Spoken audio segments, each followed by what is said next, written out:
କାଳବୈଶାଖୀ ସମ୍ଭାବନା ନେଇ ଆଗାମୀ 6 ଦିନ ରାଜ୍ୟରେ କେତେକ ଜିଲ୍ଲାକୁ ଚେତାବନୀ। ଝଡ଼, ବଜ୍ରପାତ ଓ ପବନର ସମ୍ଭାବନା ନେଇ ଆଗାମୀ 24 ଘଣ୍ଟା ପାଇଁ 13 ଜିଲ୍ଲାକୁ ଅରେଞ୍ଜ ୱାର୍ଣ୍ଣିଂ, 17 ଜିଲ୍ଲାକୁ ୟେଲୋ ୱାର୍ଣ୍ଣିଂ ଜାରି ହୋଇଛି।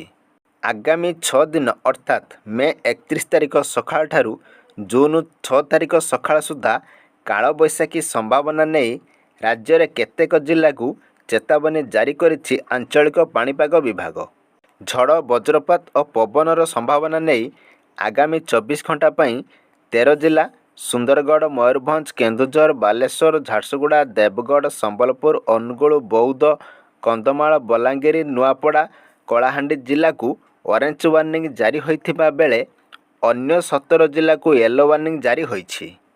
ଅରେଞ୍ଜ ୱାର୍ଣ୍ଣିଂ ଜାରି ହୋଇଥିବା ଜିଲ୍ଲାଗୁଡ଼ିକ ମଧ୍ୟରୁ କେତେକ ସ୍ଥାନରେ ପବନର ବେଗ ଘଣ୍ଟା ପ୍ରତି 60ରୁ 70 କିଲୋମିଟର ଏବଂ ଅନ୍ୟ କେତେକ ସ୍ଥାନରେ ଘଣ୍ଟା ପ୍ରତି 50ରୁ 60 କିଲୋମିଟର ରହିପାରେ। ୟେଲୋ ୱାର୍ଣ୍ଣିଂ ଜାରି ହୋଇଥିବା ଜିଲ୍ଲାଗୁଡ଼ିକରେ କେତେକ ସ୍ଥାନରେ ପବନର ବେଗ ଘଣ୍ଟା ପ୍ରତି 40ରୁ 50 କିଲୋମିଟର ରହିପାରେ। ଅନୁରୂପ ଭାବେ ଝଡ଼, ବଜ୍ରପାତ ଓ ପବନର ସମ୍ଭାବନା ନେଇ 31 ତାରିଖ ସକାଳଠାରୁ ଜୁନ୍ 1 ତାରିଖ ସକାଳ ସୁଦ୍ଧା 4 ଜିଲ୍ଲା ମୟୂରଭଞ୍ଜ, କେନ୍ଦୁଝର, ନୟାଗଡ଼, ଗଞ୍ଜାମକୁ ଅରେଞ୍ଜ ୱାର୍ଣ୍ଣିଂ ଜାରି ହୋଇଥିବା ବେଳେ 18 ଜିଲ୍ଲାକୁ ୟେଲୋ ୱାର୍ଣ୍ଣିଂ ଜାରି ହୋଇଛି।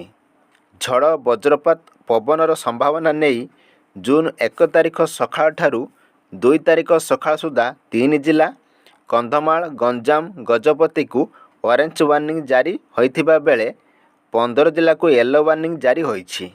ସେହିପରି ଝଡ଼, ବଜ୍ରପାତ ଓ ପବନର ସମ୍ଭାବନା ନେଇ 2 ତାରିଖ ସକାଳଠାରୁ 3 ତାରିଖ ସକାଳ ସୁଦ୍ଧା 18 ଜିଲ୍ଲା, 3 ତାରିଖ ସକାଳଠାରୁ 4 ତାରିଖ ସକାଳ ସୁଦ୍ଧା 13 ଜିଲ୍ଲା, 4 ତାରିଖ ସକାଳଠାରୁ 5 ତାରିଖ ସକାଳ ସୁଦ୍ଧା 11 ଜିଲ୍ଲା ଏବଂ 5 ତାରିଖ ସକାଳଠାରୁ 6 ତାରିଖ ସକାଳ ସୁଦ୍ଧା 11 ଜିଲ୍ଲାକୁ ୟେଲୋ ୱାର୍ଣ୍ଣିଂ ଜାରି ହୋଇଛି। ଭୁବନେଶ୍ୱର ପାଣିପାଗ ବିଜ୍ଞାନ କେନ୍ଦ୍ର ପକ୍ଷରୁ ଏହି ସୂଚନାଟି ମିଳିଛି।